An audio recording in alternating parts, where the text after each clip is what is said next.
सर्वज्ञ श्री चक्रधर स्वामी की जय। स्वामी श्री चक्रधर महाराज महाराष्ट्रामध्ये परिभ्रमण करत असताना स्वामी आणि भक्तिजन ज्या वेळेला सुंदर नारायण मंदिरापासून खाली इकडे येत असताना या गोदावरी नदी जी आहे या नदी पात्रामध्ये भक्तिजन ज्या वेळेला पाण्यामध्ये बुडत होते त्यावेळेला आमच्या स्वामी श्री चक्रधर महाराजांनी त्यांना उपर्ण म्हणजे वस्त्र देऊन त्यांना आधार दिलेला आहे आणि त्या आधाराने ते या काठावर या ठिकाणी आलेले आहेत।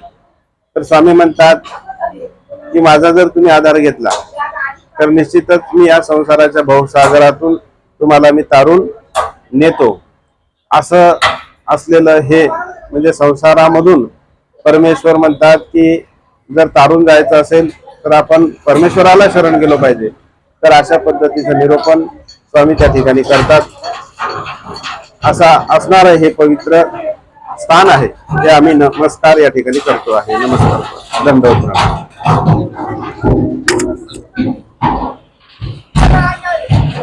तिन्ही मंदिर गेले असते।